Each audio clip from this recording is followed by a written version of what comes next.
Um, so I'm going to talk about beaver, bees, buffalo, and burning. So the high plains ecosystem dynamics. So my name is Jordan Kennedy. I have a PhD in material science and mechanical engineering, and I am an engineer who specializes in studying how animals build. And as a result of that, I'm quite interdisciplinary. I don't really know how to fit myself well, but I like to think of myself as a bit of a futurist, a technologist, an engineer, a researcher. Currently, I'm a postdoctoral fellow at Harvard University Graduate School of Design. I am also serving as a tribal partnerships liaison and beaver behaviorist for the Beaver Institute, and I am a research fellow at Outer Coast College in Sitka, Alaska, where I focus on building curriculums rooted in indigenous epistemologies. And despite all of my many descriptions of myself, I am certainly not a bee expert. My experience thinking about pollinators and thinking about insects and bees has very much been informed by studying how they build. I come from a background looking at bio-inspired robotics and bio-inspired algorithms who have concerned themselves very much with how bees self-organize. And so their intelligence has something that I have been very much aware of, but not something that I have specifically studied. So in a former life, I was the science director of Indigenous SLED. The data I'm going to present in this talk is heavily informed by the work I did while working at Indigenous Led. In particular, Brent Brock. So was a grassland ecologist and wildlife biologist, and he has since passed. But the data presented is really his brainchild mixed in with my own data that I've collected during my PhD, specifically on beavers. And I also want to acknowledge the Blackfoot Confederacy, so the Amskampi Pikani, the Siksika, the Kainai, the Aputsi Pikani, that all make up the broader Blackfoot Confederacy of modern-day southern Alberta and northern Montana. And I also want to give this talk to honor the tireless efforts and lifetimes of work of the name and unnamed of the Blackfoot Confederacy leadership who, despite being separated by borders, distance, suppression, and loss of knowledge and culture, have driven forward a Blackfeet cultural renaissance in the face of incredible adversity, protected land and people, reclaimed language and culture, and are raising their children to be proudly Indigenous and proudly Blackfeet. So thank you so much for keeping our knowledge alive. Again, I'm not a bee expert, but I know that bees are critical for habitat restoration, but I do recognize that they need support. And so this is where my knowledge about ecosystem engineering and landscape engineers comes to play, coupled with my upbringing within the Blackfeet tribe, infusing traditional ecologic knowledge and practices into this talk. So the area of the world that I want to talk about is where the Rockies meets the plains. So this is a high plains ecosystem. It's right on the Rocky Mountain front, again, right on the US-Canadian border.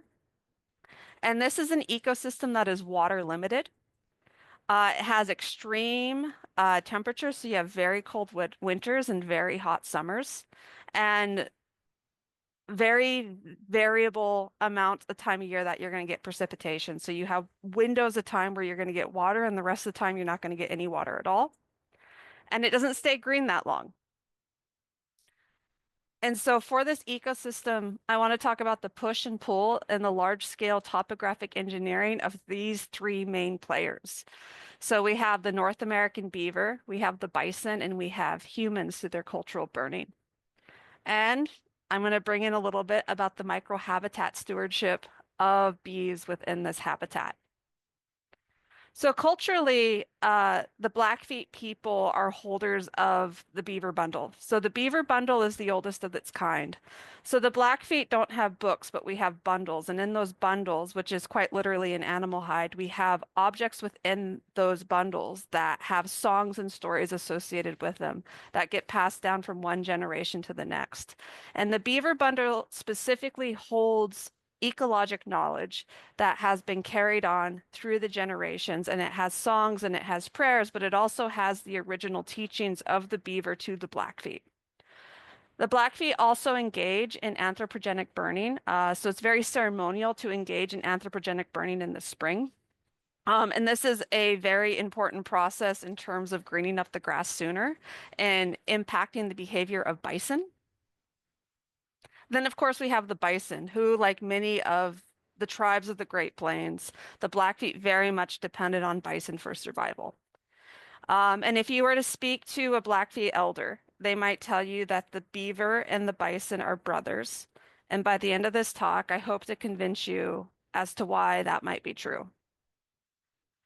So I think a lot and talk a lot about indigenous science and indigenous knowledge. And so there's five assumptions here that I have is that indigenous science is place-based knowledge and it operates in a value system of relationships. So it's constantly thinking about how things relate and influence each other. And it requires that the humans be a part of instead of separate from the natural world.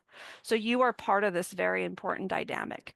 It's long-standing knowledge, it's generational data points. So again, think of the Beaver Bundle, these songs and stories passed down from one generation to the next. And it's you find it built into cultural practices. You find it within the language, you find it within the ceremony, you find it within the story, you find it within the food systems.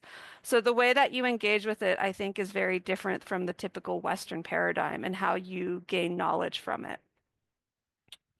So first, I'm going to talk about the North American beaver. This is my animal of specialty.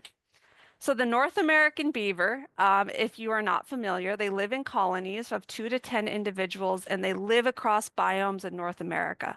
And one of the reasons that they are so adept at living in all of these different biomes is because they're able to modify the environment, their local environment, to suit their life cycle needs. And although they are famous for doing so, they build a lot more than just dams. They'll actively excavate the ponds upstream from the dams to make them wider and deeper.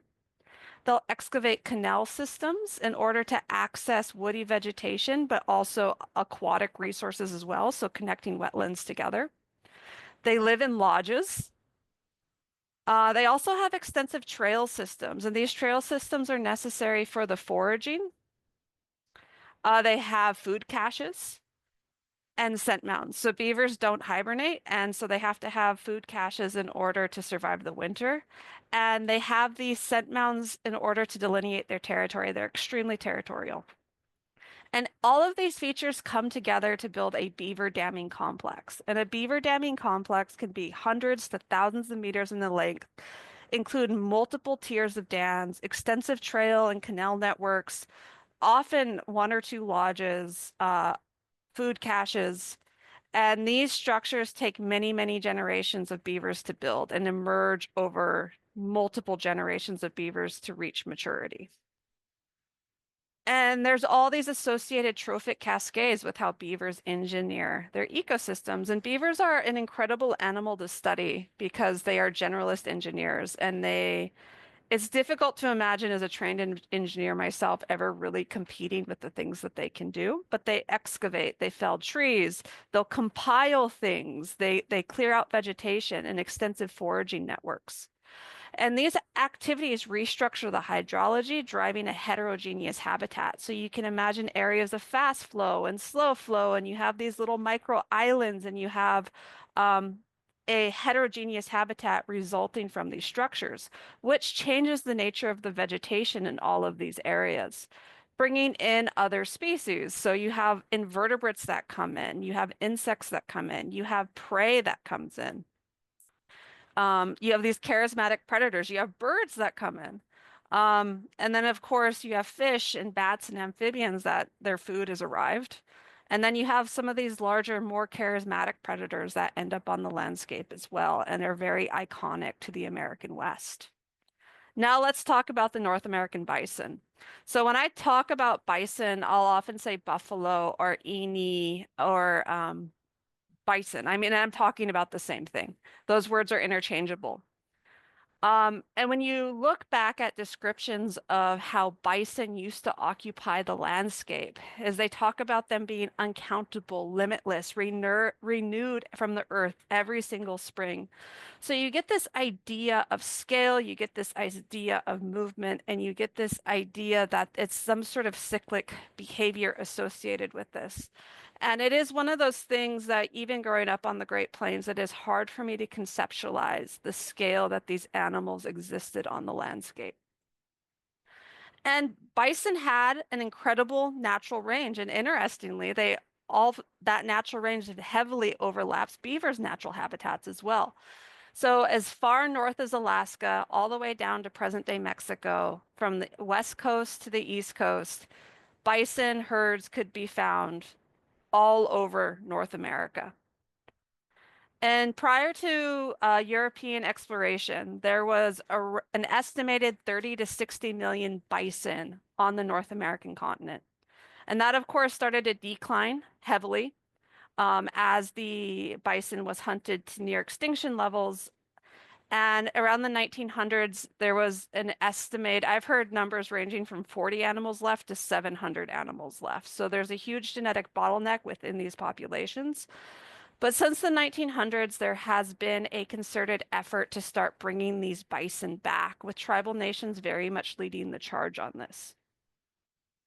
And one of the reasons that we should care about the way that bison engineer grasslands and the way that beaver engineer wetlands is because together they sequester and they store a lot of carbon from the atmosphere through engineering these systems just on a broader global scale, in addition to impacting all the many species that benefit from the habitats that they create.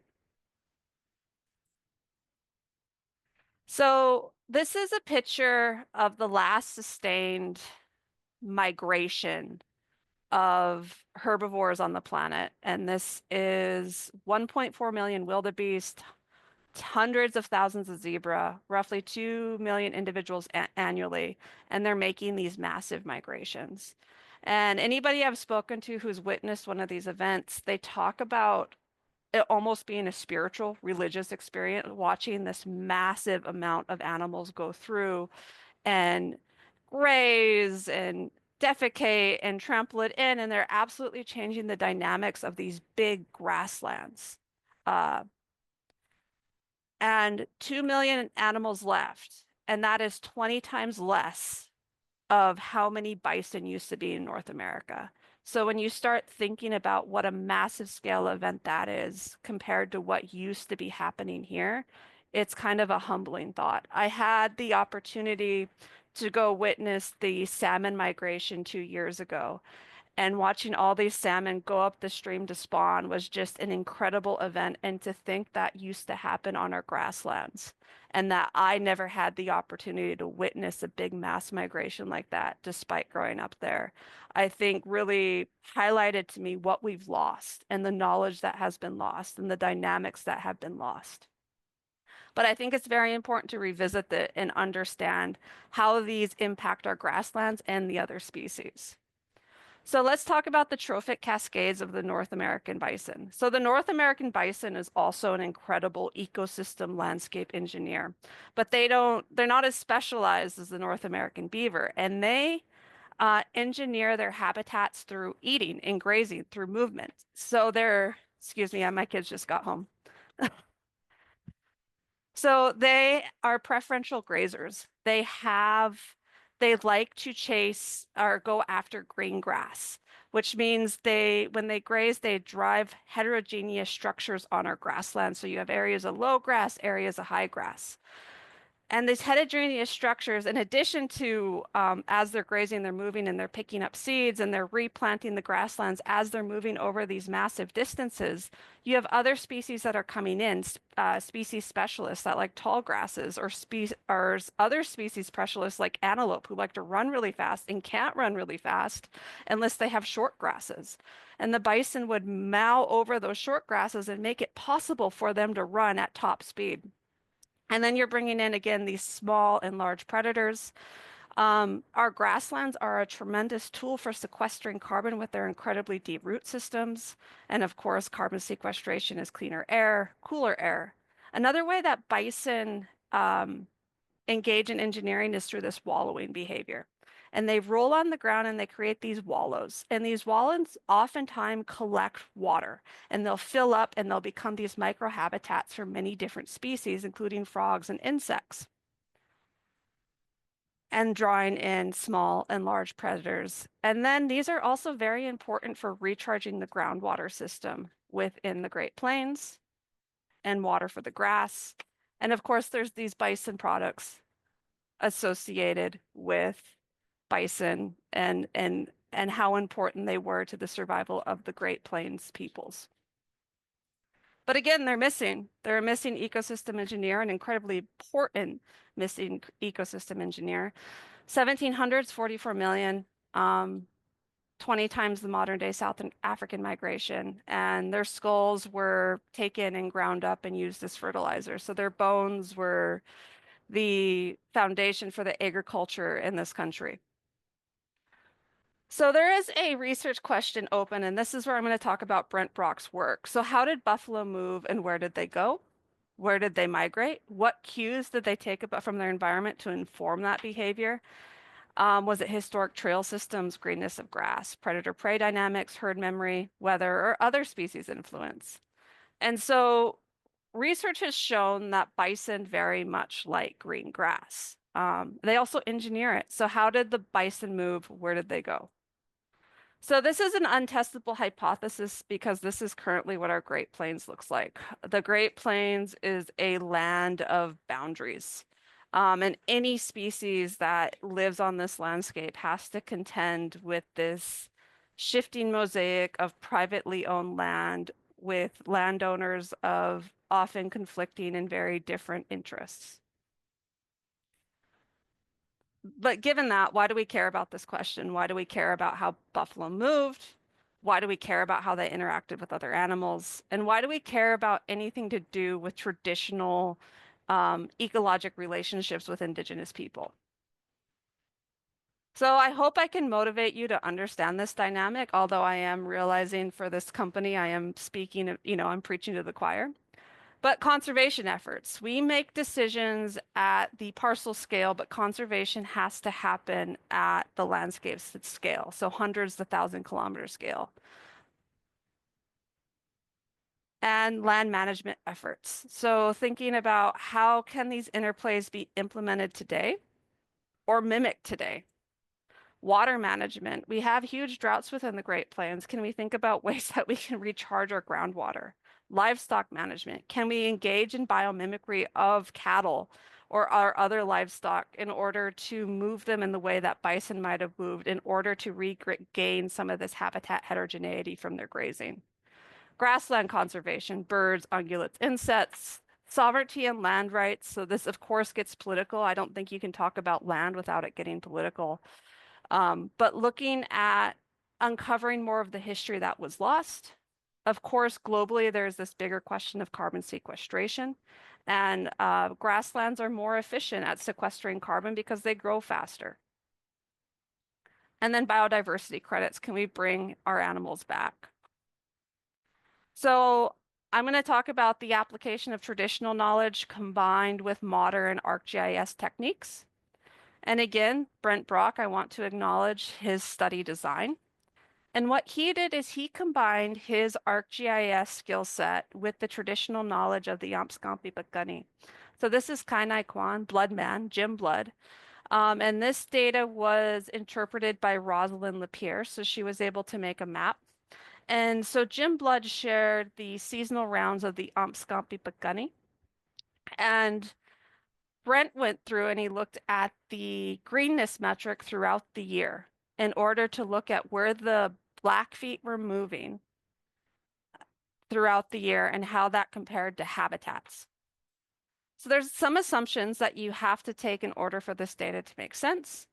Is that Blackfeet moved with the buffalo. So it's often said when we're taught in our American history class that the Native Americans followed the buffalo. I would say it was a far more active than that. I would say that they very much influenced how the buffalo moved.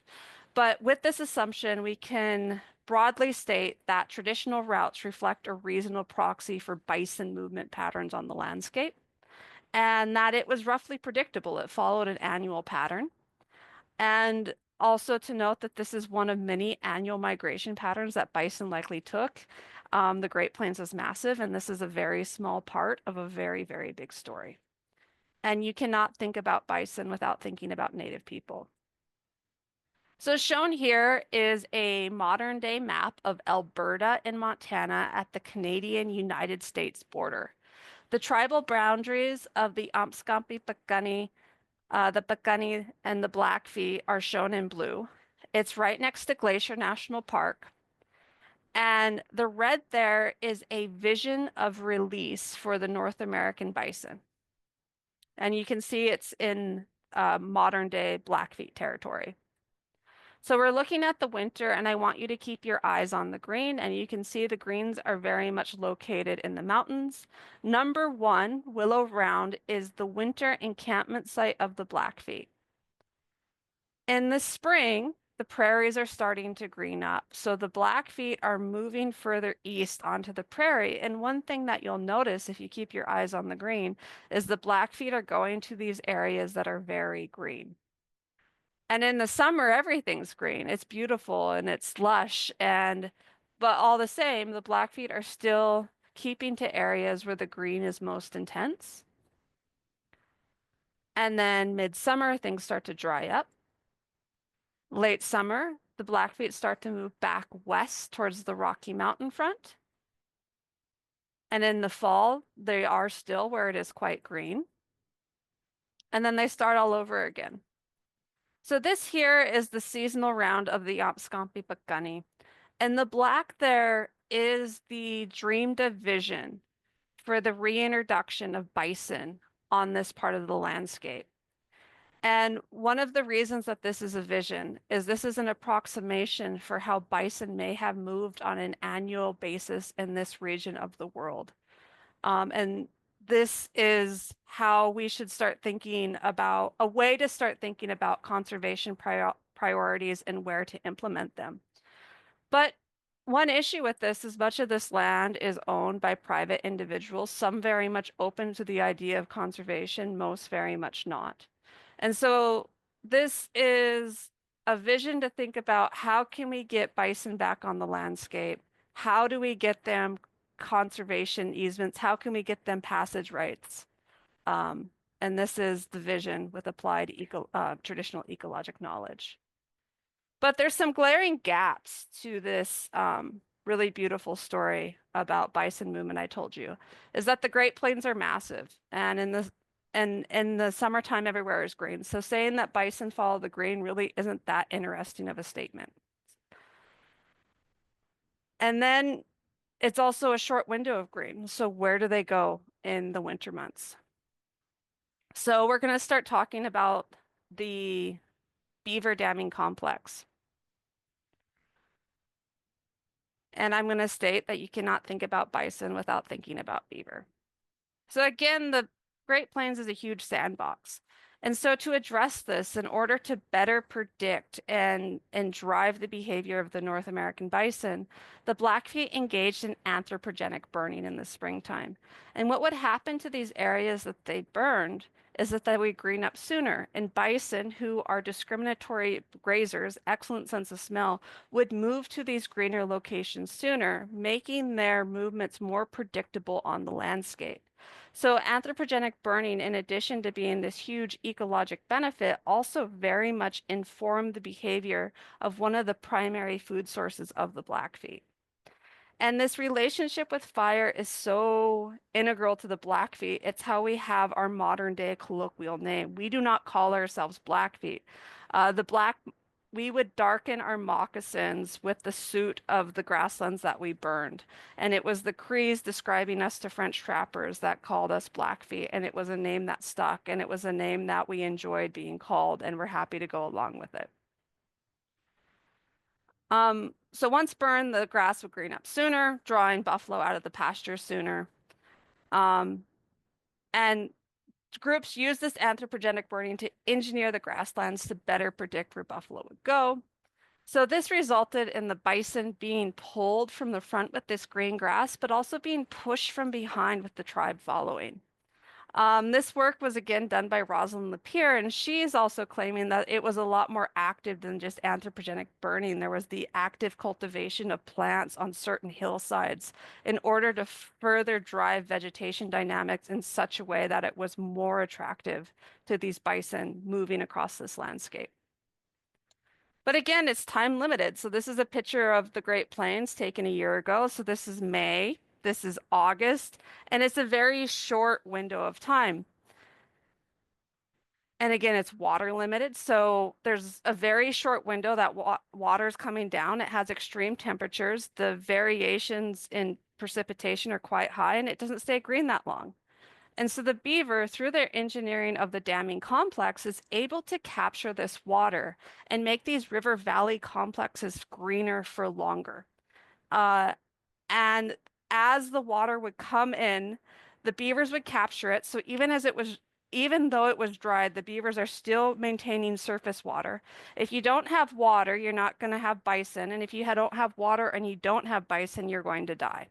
So this relationship with protecting the beaver on the landscape was absolutely critical, and that was part of the deep, long-standing knowledge. I am not a holder of a beaver bundle, and there's years and years that one has to get with ecologic knowledge in order to be a holder of it.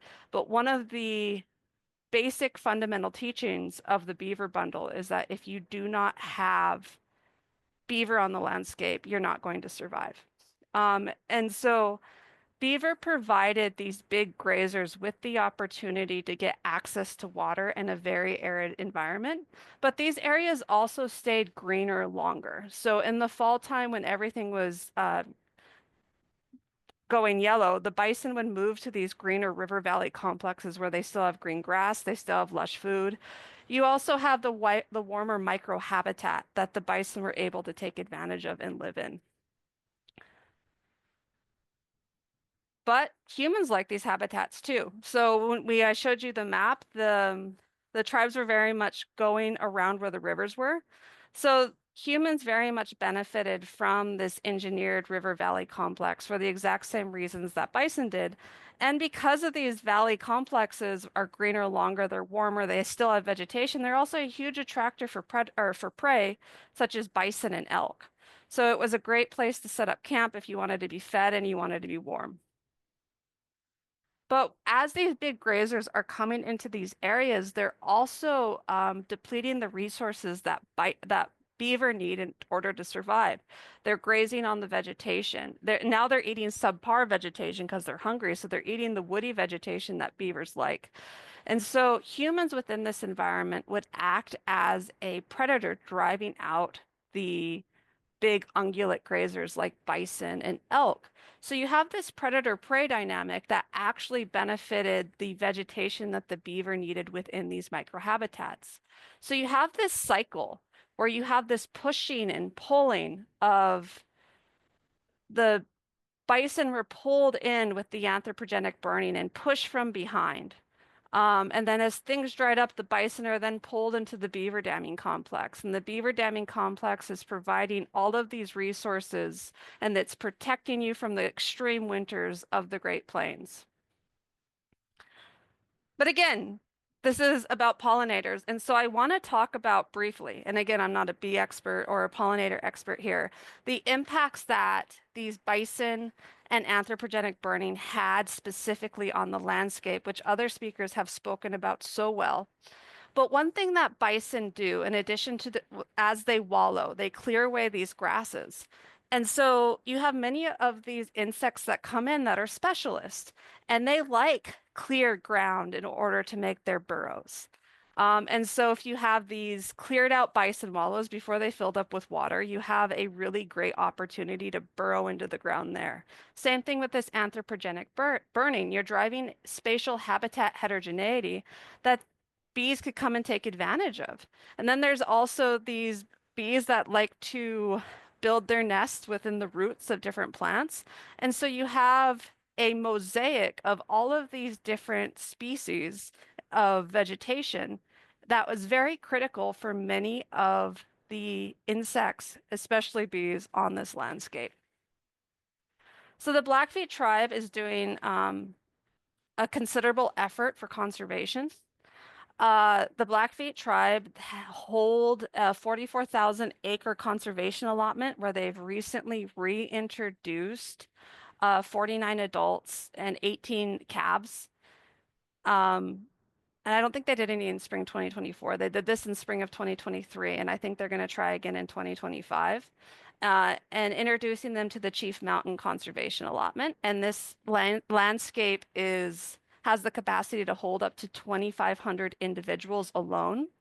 But this restoration piece is strategically located next to Glacier National Park, Waterton National Park, the Lewis and Clark National Forest, the Bob Marshall Wilderness, the Kainai Woodlands to the north, making this a total of 4.5 million acres that, in theory, these reintroduced bison will have access to.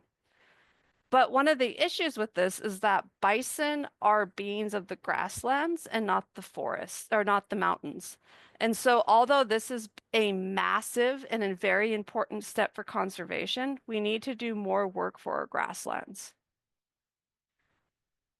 I only get to talk about this work. There's a lot of ongoing research and efforts going on within this conservation allotment relating to the reintroduction of bison. Um, and I get to stand on the back of giants to talk to you about this today, but I am far from the only one that's engaged in this. And thank you for listening to me talk and about relationships with us and the other beings You in the can environment.